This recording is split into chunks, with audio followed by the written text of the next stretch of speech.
Here's the packaging for Nottaa Collections Thunderbolt, the God mode only. The front has a spot varnish on the figure and lightning effects, which really makes it pop in the light.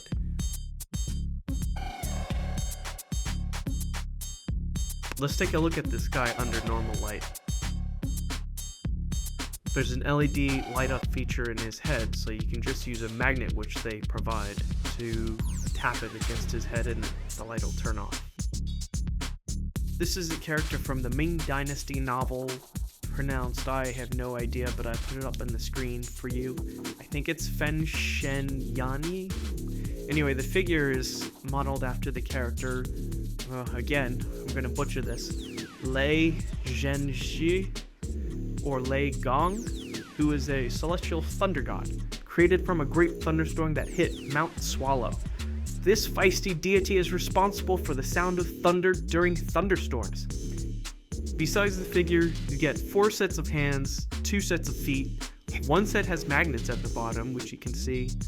You get 2 sets of wings, a dagger and its effect, and a mace plus 2 mace effects for it, along with a battery light thing that I can't figure out.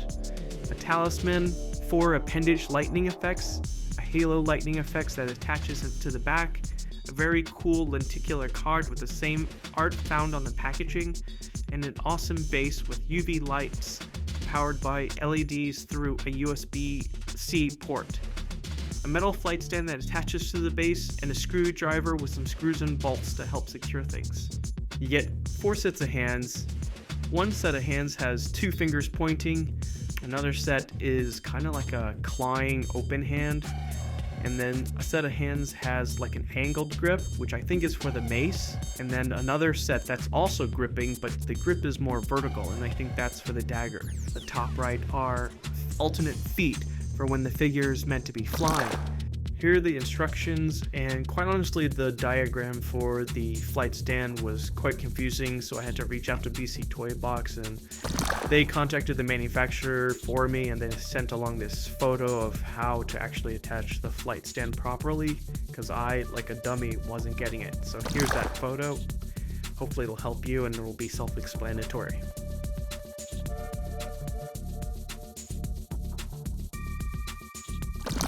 Here's a closer look at the head, and you can see the sea mine that you can pry apart with your fingernails, and the back side of the head comes off. And here's also a close-up of the mace, where you're going to have to pry that apart as well and put in the included light/battery thing, which I can't figure out how to get it to work.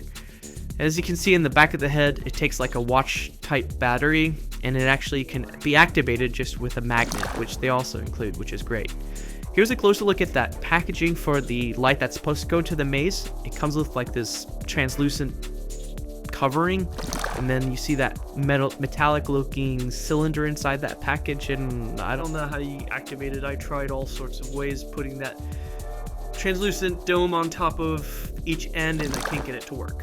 The included base has this floating tablet, this floating stonework piece that I was curious what it said, so I used Google Translate to try to translate it, and it came up with different translations depending on the orientation, so it's super confusing. And if you know what it says, please drop a comment in the comments below. That would be really helpful because I'm really curious. When I pulled this figure out and put him on the stand and posed him up, man, all I could think was, this figure is sick. The paint, the sculpt, the way he moves, those wings, and the light up. There's so much going on here. The soft goods, the magnets, the base, the flight stand, I mean, all of it's so good. That mace and the lightning bolt effects, they all really elevate this figure with so many accessories, and then the features that are embedded in the figure itself, it just keeps going with how cool this figure is.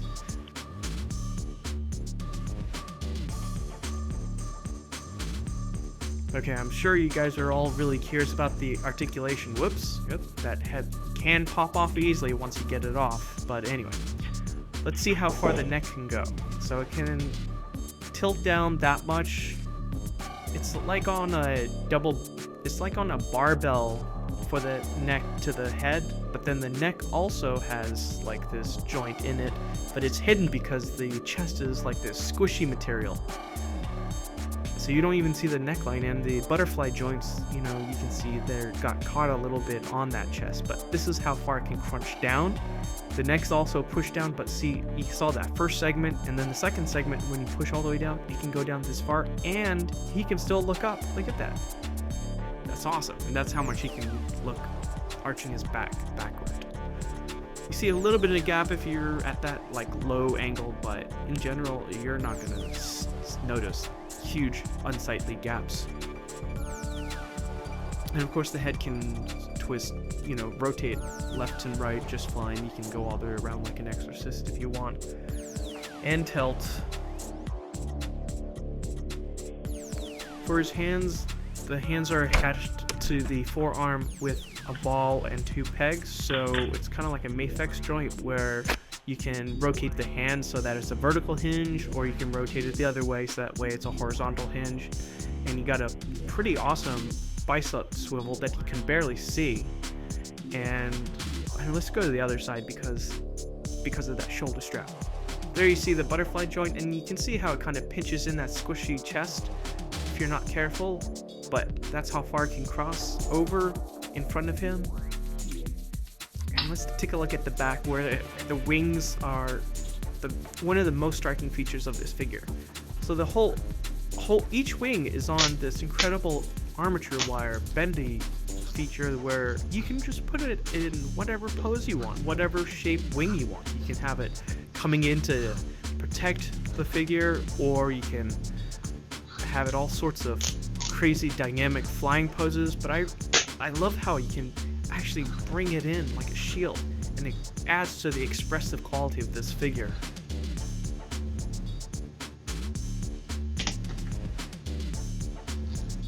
Here's a closer look at the wing attachment.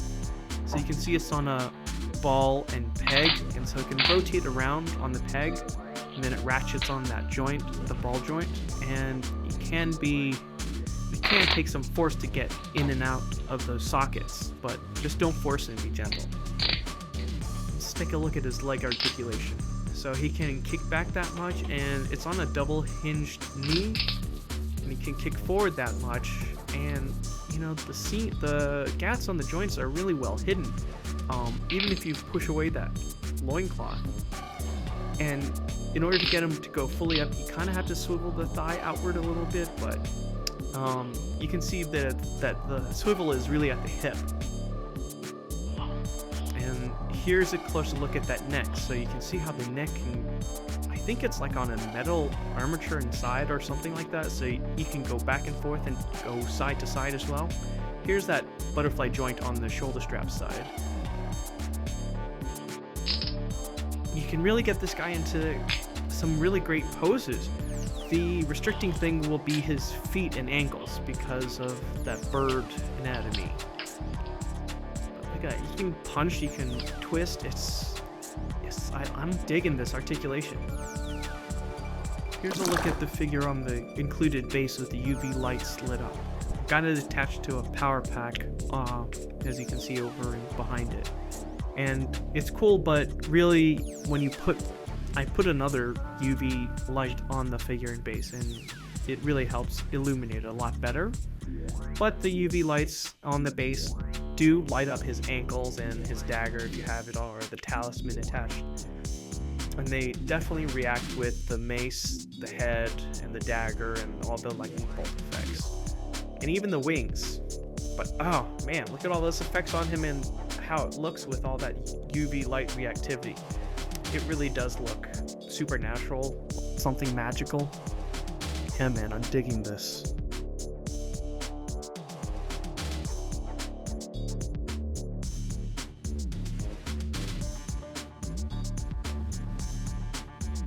I am so digging the way the wings look.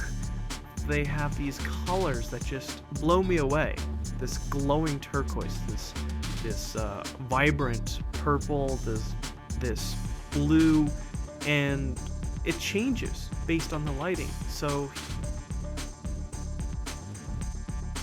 at those wings. It's like lavenders and pinks and magentas and blues. Oh, it's just so striking. Like nothing I have looks like this.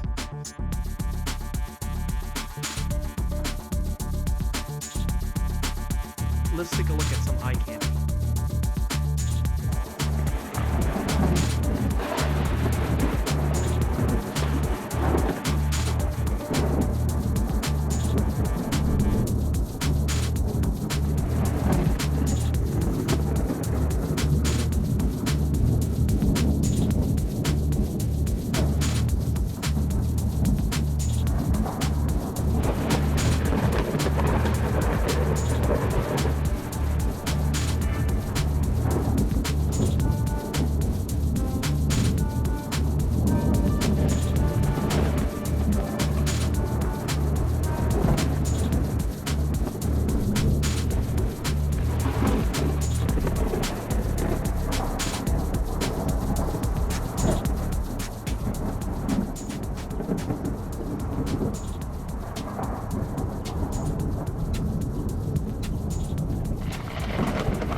Time for some comparisons.